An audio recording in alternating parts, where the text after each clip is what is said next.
Thank you, Frosty. 2 weeks from today, I want to have the club elections. Of course, I'm still going to be president through the 30th of June, all for terms run there. But this year, in June, they want to have the Toastmaster Leader Institute where they do the officer training. So if they're going to do it in June, I'd like in late May, so we can back up a week or two and have our elections before TLI to do that. But before we ask everybody, what office would you like to have? I figured, let's go through the offices, talk a little bit about what all the duties, responsibilities are. Now, I've been to a lot of officer trainings, I've been to a lot of trainings. And they'll go through, they'll list the duties. They'll say, Sergeant at Arms, you do A, B, C, D. It's good. There's manuals that tell you how to do it.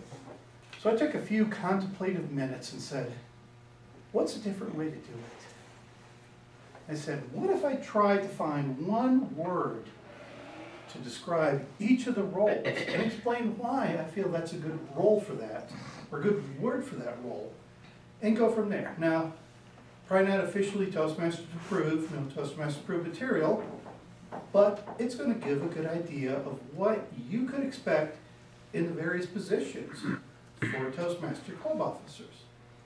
The first one I'm going to start off with Sergeant at Arms, and I contemplated cool uncle or concierge. I said, let's go with concierge. Because a sergeant at arms is a guy who's going to take care of you, get you what you need. I don't know if any people have been at various hotels or not. I remember I picked the wrong hotel in Kuala Lumpur. So I show up, I'm going, great, how do we get to work and all that? My best friend suddenly became the concierge. Okay, here's the deal. What do I got to do? He said, okay, here's what you do. He set me up everything. Sergeant at arms goes through, takes care of supplies. Supplies running low, gets there. Sets up the room and all that. Now, one problem I have with Toastmasters is they say, he's in charge of greeting guests. I'm going, okay, so he's setting up the room, taking care of food, greeting the guests, and doing everything at the same time. That's too much for one person. Now, I believe everybody in the room should be out trying to greet particular guests. Guests come in, say hi, make sure they know what's going on. If they're first time, sit with them, try to explain what's going on as they're going through, so they're not totally lost and confused. We've all been in Toastmasters for a while, so we come to a meeting, yeah, this is what we expect. But try to think of yourself as that new person walking in the room going, what are table topics? Why do we time? Why do we do it? It's good we always describe our positions, but sometimes that little extra help or somebody willing to help answer the questions is there.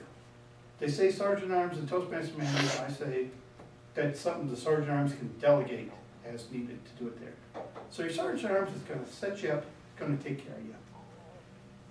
Second person I want to talk about is the secretary, and I'm going to apologize and skip for this one, but I like to think the secretary is a historian. Earlier, Frosty mentioned about the Competent Leader Manual, how there's various roles you can fill in. I know before somebody had a question, oh, when did I give this particular speech so I get my Toastmaster award? You go back to the minutes. The secretary ideally will keep minutes, will keep who gave speeches, what speech it was from what manual. So when that person has a question, go back to the minutes. Oh, on June 12th, 2012, you gave speech number 5 from the Entertaining Speaker Advanced Manual. So you can do that, get your award in, Make sure you're going through, contemplating there. Also, secretary at the business meeting or business portions of the meeting will record all the decisions that are made. If a club makes a certain decision, or if a club elects a slate of officers, the secretary is going to be the person who records that. So this way somebody can't weasel out of their officer that they were elected to. So like I say, it's a historian because you keep track of everything that happened at the club, everything that was going on. I went from there. Treasurer, I went bagman just because that's a cool word. You know. It's the person who gets the money to where it needs to get to. I understand some places it may have a negative connotation, but you know what? I look at it, it's a person who's getting the money where it needs to go. Twice a year, in this club, we ask every member for $42. $36 going to pay our Toastmasters International dues, $6 for club dues. Treasurer collects that money and make sure Toastmaster International gets their cut of their money. So maybe bagman is a good term because he's delivering somebody else's cut of the money that really doesn't come in and tell us anything that they need the money. They rely on the treasurer and all the officers to go through, ensure they get the money, get it there. Also, when we have various need for club supplies, the ribbons, the ballots, other special manuals that we do have, the treasurer will take care of ordering that. We decided a few months ago we were going to do the youth leadership program. We kind of had to modify it, but we do have a great youth leadership package. So if anybody knows any youth groups that could use a good youth leadership program, I know I'm working with one now, trying to get their answer, but we can present a full youth leadership program exposing those under 17 to Toastmasters, giving an introduction, so that way, when they become 18 or beyond, they'll know about Toastmasters and they'll be willing to join. I like to think of it as a future recruiting that we do have for that. Next position I want to talk about is the Vice President of Public Relations. And I went madman because that's a singular version of madmen, if I understand it correctly, because that, in a way, is what they do. They generate buzz, they generate publicity, they get people in there. One thing that's interesting is I was doing some reading, and in fact, one of the first shows, the Madman, they went through, described how they came up with the term Madman. It's the Madison Avenue advertising executives. They came up with a name for themselves to generate their own buzz. So I said, you know, that's great. Here's these guys that decide to create their own name, use their own name, and make it stick. Very good to do that.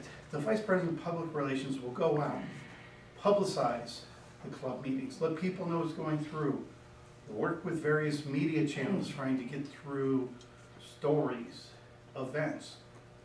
When we have special events, try to publicize those events.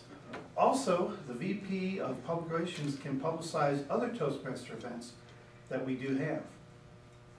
Recently, we hosted, or we helped host, a interview techniques workshop through NORAD, J6, and some other areas that we're doing training. It was a big effort, so we did call upon all the other members to distribute flyers, get stuff up on electronic bulletin boards, to get the word out throughout the base community. We have a special event, getting people to speak better, to hone your interview skills, understanding how to speak, and use that as a good way to get the Toastmasters word out. We're here, we exist, here's what we're doing. So again, just somebody advertising, getting it out, and not being afraid of self-promotion, which, if you watch the show Mad Men, they do a lot of good self-promotion, because they're not afraid to pat themselves on the back. So that's good, what to do. The Vice President membership, I like to think of as a closer. The person who's going to come in, close the door when the guests come in, go through and say, okay, do you have any questions? What questions do you have? Do you see the benefits of Toastmasters? This is such an excellent organization. You'd be lucky to be a member of it. So they go through, try to close the sale, get the guest converted into a member, answer their questions, make sure they have the information. But not make sure they have the information, make sure everybody else in the club knows where the applications, how to fill out the applications properly, what the costs of Toastmasters are, because you can't make every meeting. I challenge to find anybody who makes every meeting for 3 months in a row. It's rare, we're busy, we have a lot of activities going on. So it's important the Vice President membership not only knows it, but make sure all the club members know. So when a guest comes in, we don't have to say, okay, our Vice President membership's not here, but can you come back next week and do it? But want to make sure that they're coming in and they have other people to help them close and convert that guest into a member. And also make sure everybody knows it's important to ask the guests if they would like to become members, because that's the key to becoming a member, as Frosty alluded to earlier.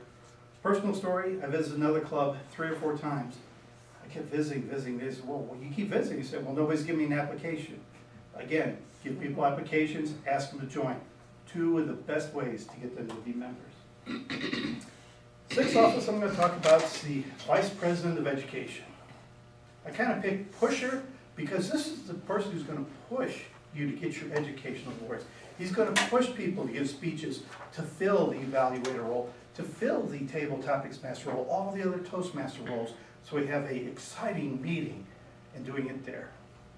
Worst thing is show up in a meeting, okay, who's ready to give a speech? And if nobody's ready to give a speech, well, let's just do table topics. Oh, we don't have table topics? Well, hey, good luck everybody, we'll see you next week. Not a very good meeting, so the Vice President of Education is gonna push people to give their speeches, to work up all the other roles that they have, to track their educational process as we go through, so people can meet the educational awards, get the awards they deserve to help them in promotions, achievement, other activities to do that there. So that's what the Vice President of Education does, pushes you to meet your goals. The President really doesn't have a job because, well, I take it back. The President's job is to make sure everybody else is doing their job so the President looks good. I like to think the President is a cheerleader going out encouraging people.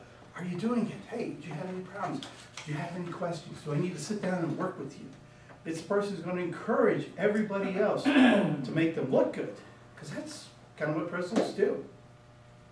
They go through, lead, set the direction, let everybody know, make sure everybody understands their roles, what they should be doing. If they have questions, they go through on that.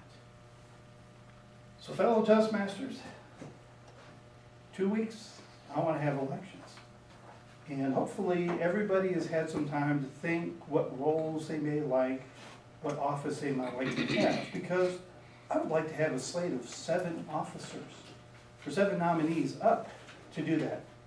So if you have any questions about club officers, you can ask me. Bea is also an experienced Toastmaster. She knows what to do. Just let us know. We'll tell you all about it. And if you're interested, let us know so we can get the nominating slate together. So, here's a different way to look at it. Not officially Toastmasters approved, but contemplate what office you would like to have to help Peterson Toastmasters grow in the future.